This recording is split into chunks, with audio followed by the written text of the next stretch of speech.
bienvenue aux informations de la mi-journée. Ce jeudi 16 janvier 2020, cela fait 43 ans qu'un groupe de mercenaires attaquait la République populaire du Bénin pour tenter de renverser le régime de Mathieu Kérékou. L'émotion était encore vive ce matin lors de la cérémonie de dépôt de gemme à l'Espace des Martyrs. La berge lagunaire de Dontopa et celle de Missebo sont libérées depuis quelques jours. Cette initiative saluée par les riverains a pour objectif d'assainir les lieux. Et puis, au titre du Conseil des ministres de ce mercredi 15 janvier 2020, plusieurs communications. Dans le domaine de la santé, il s'agit de la constitution d'une base de données des professionnels de santé. Les explications de cette décision sont à suivre en fin d'édition. Voilà pour le sommaire.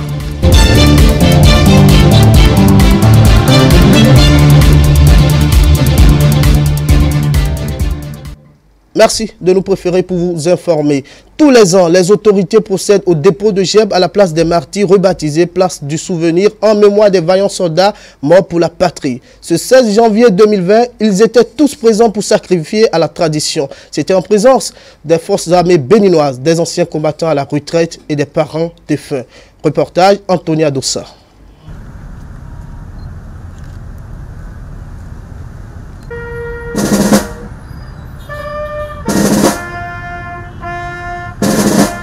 Ils ont une fois encore eu droit à des hommages 43 ans après.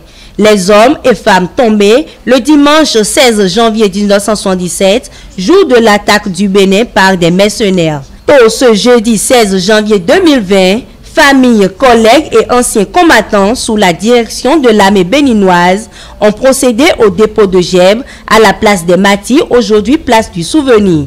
Un acte symbolique qui témoigne de l'attachement de la nation béninoise à ces vaillants hommes morts pour la patrie. Ce sont des émotions très fortes et un souvenir très puissant. Ce sont nos dévanciers, ce sont nos aînés et ils représentent pour notre armée le symbole du courage, de la vaillance, car sans eux, l'histoire du Bénin aurait déjà basculé et on ne serait pas peut-être ici où on ne parlera pas de Bénin aujourd'hui. C'est en mémoire de ces braves soldats dont nous voulons copier l'exemple et si possible faire mieux qu'eux.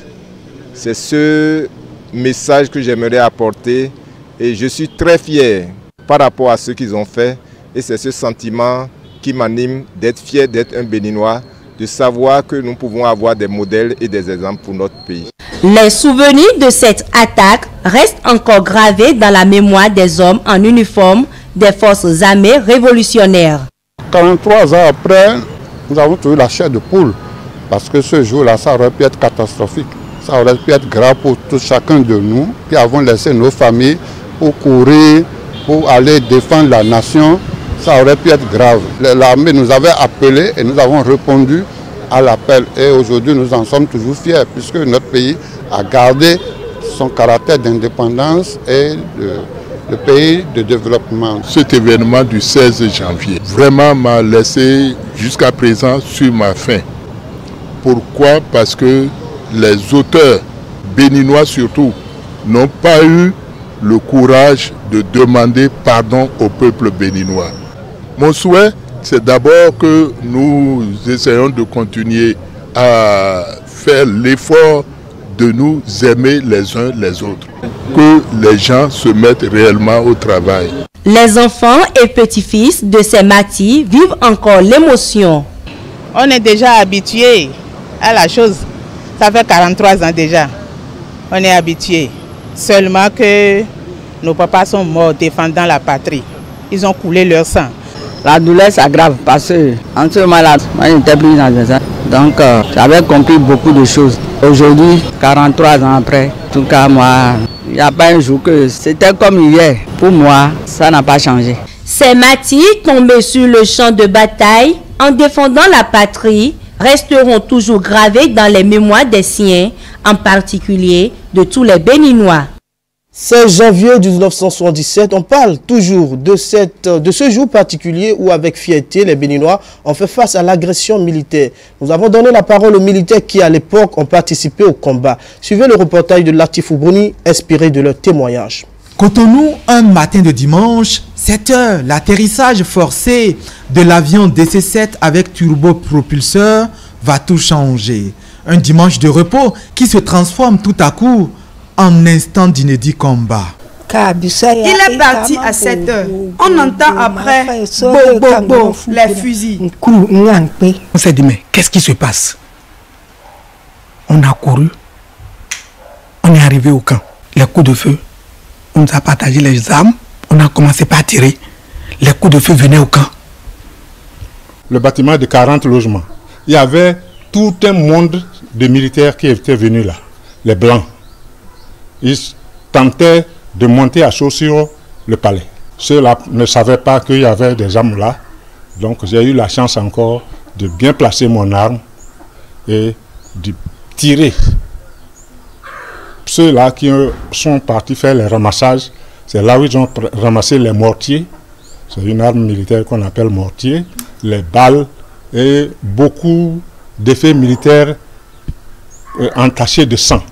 Alors même que les combats à divers postes stratégiques sont engagés et font encore rage, une voix va faire basculer les choses, celle du chef de la révolution béninoise.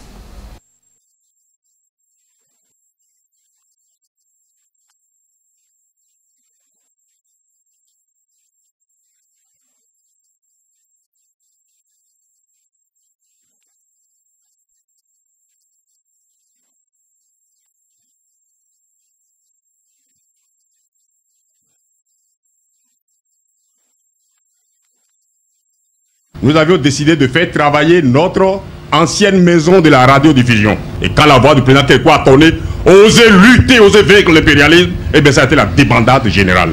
Il nous pas su d'où est partie la voix. Et ça a été la catastrophe qui nous a en réalité fait gagner. Dès que le président de la République a appelé tout le monde pour sauver la patrie, c'est-à-dire militaires à la retraite, policiers, gendarmes, la population, même des femmes en état, y était.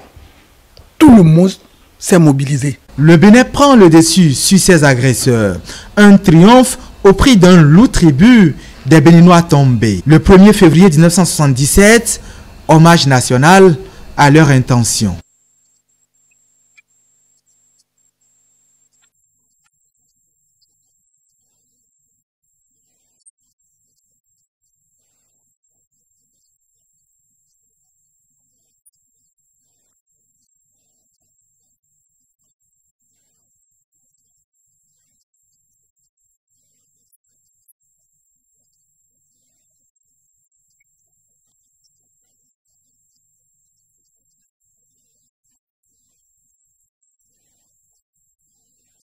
« 43 ans après, les survivants, eux, continuent de traîner les souvenirs, les chocs, la fierté, le sentiment de bravoure. » Tu es là et tu vois, tu as vu tes frères tomber, se baigner dans le sang. Nous sommes des êtres humains. Nous sommes des militaires, mais des êtres humains. C'est quelque chose qui est gravé dans la tête pour toujours. Ça, c'est vrai. 16 janvier, un jour à jamais gravé dans le subconscient collectif. Un jour, comme il en existe pour des peuples, de se rappeler la solidité du nœud qui scelle leur ultime pacte, le pacte de vivre ensemble. Certains citoyens de Parakou ont eux aussi connu et vécu cette journée du 16 janvier 1977. On les écoute. Le 16 janvier 1977, j'étais à Parakou. La date du 16 janvier 1977, c'est une agression impérialiste contre notre pays. Et ce, depuis ce temps-là, bon, jusqu'à maintenant, là, je pense que le monde a évolué. On a tout vu, il y a un changement. Maintenant, ce n'est plus comme avant. Les décisions ne se prennent pas depuis l'Europe là-bas sans que nous aussi, nos dirigeants ne soient au courant. 16 janvier 1977, c'était que moi, j'avais 5 ans. On est venu apprendre seulement qu'il avait les mercenaires. C'est à l'école que nous on a appris ça dans cette histoire ou bien c'est quoi là. En tout cas, C'est à l'école que moi j'ai appris ça. Grâce au courage des Béninois, des uns et des autres quand même, le Béninois a su faire quand même face à cette attaque des mercenaires quand on les a repoussés. Je crois que ça a été vraiment une époque qui montrait le dynamisme, le courage du Béninois. Contrairement aujourd'hui où quand, même à côté, dans une maison, quelqu'un crie au secours, personne ne veut sortir. Mais avant, je crois que quand le pays, notre patrie a été en danger, le peuple béninois, est sorti quand même pour défendre, homme comme femme, nous sommes sortis pour défendre notre nation. Ce que je peux dire simplement, c'est que il est bon de rappeler ces choses. D'une part, ce n'est pas aussi bon de se rappeler parce que l'année où les mercenaires étaient venus, c'était pas de bon pour les Béninois. Ils étaient venus comme ceux qui vont régler quelque chose. Ils étaient là. C'est des espions dans le temps. Ils avaient à leur tête Bob Denard, le nommé Bob Denard. Bon, ce jour-là, j'aurais appris que bon, ça a été échoué. Ça a été échoué parce que le feu président Mathieu Kérékou avait mis tout en œuvre pour déjouer le coup d'État là. Parce que j'aurais appris même qu'avant, lorsque Bob Denard était venu, il y avait des militaires, il y a d'autres qui n'étaient pas en service, mais c'était sorti pour lutter pour la patrie. Leur plan était de nous arrêter et de nous massacrer. Maintenant, avec notre président, le feu Mathieu Kérékou, il nous a défendu avec ses forces armées qui ont vraiment défendu le pays. Il y avait plus de peur que de mal. La population béninoise à ce jour a pris peur et certains ont pris fuite. Et les chambres étaient fermées, mais il n'y avait pas trop de dégâts sur ce côté selon ce que j'ai appris. Bon, en ce moment, je peux avoir au moins 35 ans, 30 comme ça. Bon, j'étais à Parakou ici. J'étais à Parakou. Donc c'est quand il y a la sécurité au GRB là. Nous sommes ensemble pour aller barrer la route pour que les mercenaires ne rentrent pas dans Parakou. Donc à toutes les entrées comme sorties, c'est nous qu'on fait le patrouille là. Je ne suis pas militaire et je suis formé comme militaire. Parce que j'ai fait la formation patriotique et idéologique pré-militaire. C'était donc l'avis des citoyens de Parakou sur ce qu'ils retiennent de cette date, 16 janvier 1977. D'autres citoyens de Cotonou et d'Abomey-Calavi se sont également prononcés. On les écoute.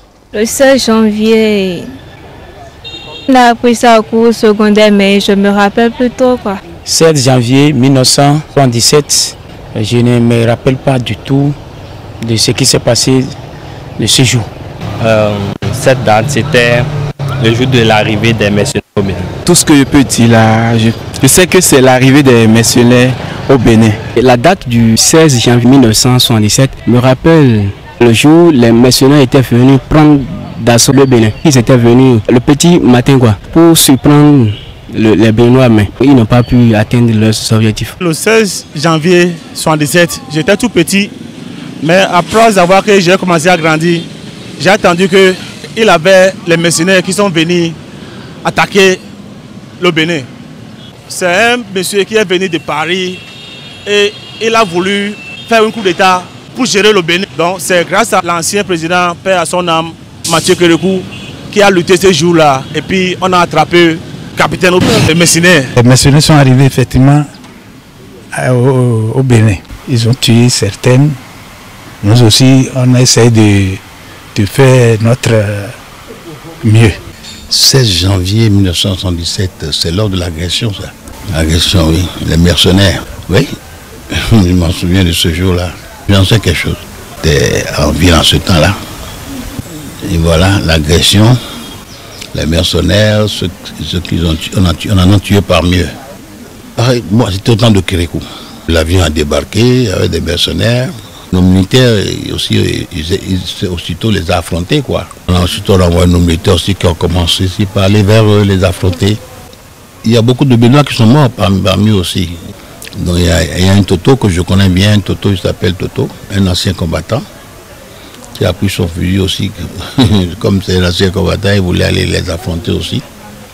Mais par fini, il est mort ou bien on l'a embarqué, on l'a amené, je ne sais pas. Le jour, c'est un jour inoubliable, très très inoubliable, parce que je n'ai jamais entendu depuis que je suis né au Bénin le nom des mercenaires arrivés au Bénin. Mais ce jour-là, ça nous inquiète. On a entendu des coups de feu et on se disait, bon, moi je me disais que c'était un camion qui a crevé, qui avait une crevaison ou bien quelque chose comme ça. C'est à 6 heures comme ça que ça a commencé.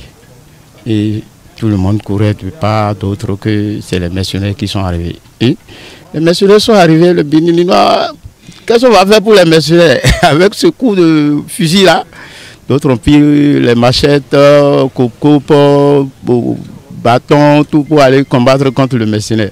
Il n'y a pas trop de morts et puis on a eu la preuve qui fait remarquer vraiment que le mercenaire, parce qu'il y a un parmi eux qui est mort et qui a laissé l'avion et il est resté béni. Autre élément dans ce journal, il y a une semaine environ à coup de bulldozer, les occupants illégaux de la berge lagunaire de Dantokpa et de Missekbor ont été délogés. Notre rédaction est allée sur les lieux ce mardi. En lieu et place des occupants d'entretemps, ce sont des ruines que l'on y voit. Certains riverains saluent l'acte de l'autorité préfectorale. Mathilde Sabi et Sila Zoyin pour le reportage. Après la surprise qu'ont eu les usagers du marché d'Antokpa, occupant anarchiquement la berge lagunaire, voici le nouveau visage que présente la berge.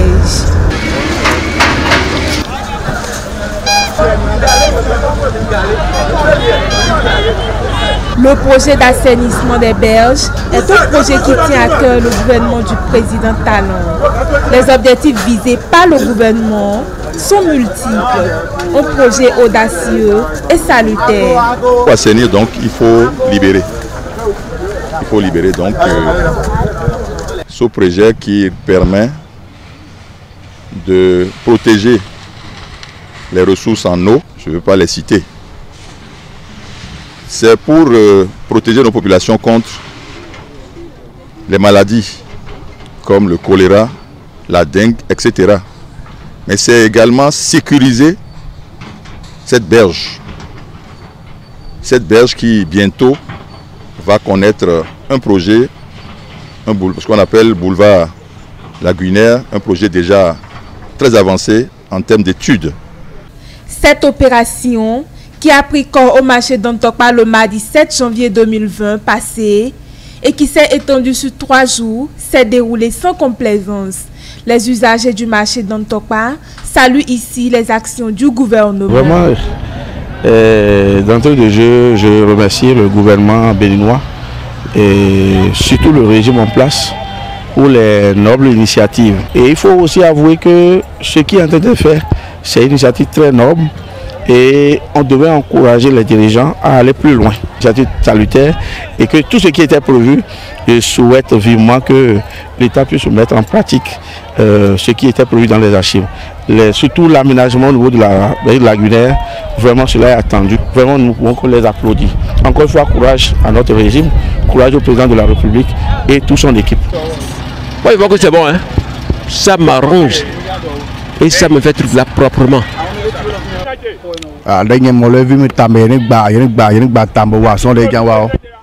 Moi, je suis très heureux. Si ces casses sont pour l'aménagement de la berge, cela me fait vraiment plaisir. Ce qui se fait sur la berge, même si c'est difficile, c'est pour notre bien et surtout pour notre santé. Malgré que la berge lagunaire soit un espace public, le chef de l'État, de sa bonne volonté, a prévu un accompagnement à l'endroit des victimes du déguerpissement.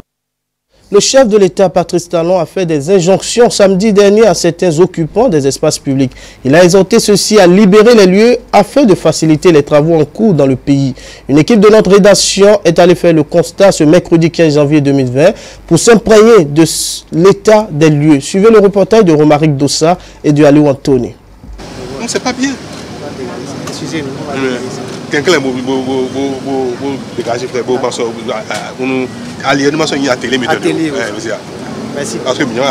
Instruction exécutée après la descente du chef de l'État Patrice Talon sur la grande voie de Bédiaouin, derrière le stade René Pleven de Cotonou. Une voie qui abritait un garage automobile des camions. La voie présente un nouveau visage qui répond aux attentes du chef de l'État. L'emprise de la voie libérée donne désormais une bonne visibilité, ce qui pourrait empêcher des cas d'accident. Après le passage du chef de l'État, nous avons précipité et dégagé les camions qui sont dans nos mains ici. Chez les propriétaires, devant la devanture de notre propriétaire, là, le propriétaire qui nous a amené le camion de réparer là, nous avons amené le camion chez eux là-bas. Nous-mêmes, on a vu que la voie est libérée et puis c'est bien à voir, c'est bien à regarder. À notre niveau, c'est déjà réglé. Nous, on a tout déjà dégagé. Avant de prendre un œuf, bon, il faudrait casser ça d'abord. Donc c'est pour notre opportunité. Le chef de l'État n'a rien fait de mal.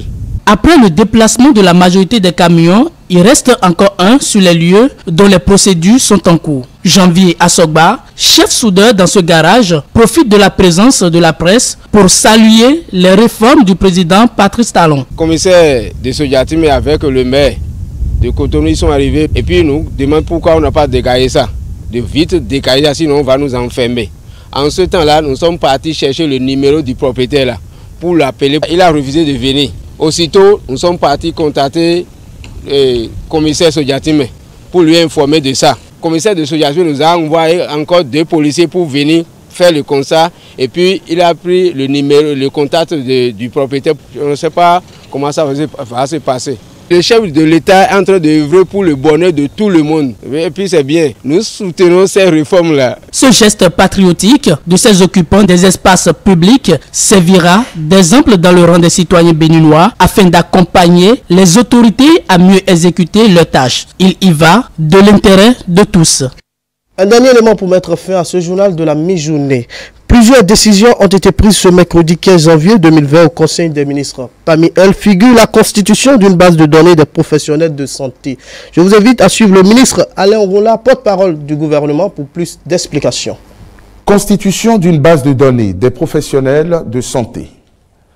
Cette base de données offrira l'avantage de disposer, à titre prévisionnel, de personnel de santé préqualifié et disponible pour l'exercice de la profession. Elle sera exploitée dans le cadre des recrutements selon les domaines de compétences en vue de combler les déficits observés dans la répartition des ressources humaines en santé, aussi bien dans le secteur public que dans le secteur privé. Ce faisant, les besoins seront à terme couverts pour garantir aux populations l'accès à des soins de qualité partout sur le territoire national. Pour y parvenir, un registre d'inscription sera ouvert à l'intention des titulaires de diplômes d'état de doctorat en médecine et diplômes d'études spécialisées DES ou doctorat de spécialité. Diplôme d'état de doctorat en pharmacie et DES ou doctorat de spécialité. Diplôme d'odontostomatologie et diplôme de spécialité ou doctorat de spécialité. Diplôme d'état de doctorat en médecine, en pharmacie ou en odontostomatologie. Licence ou master professionnel dans une discipline paramédicale.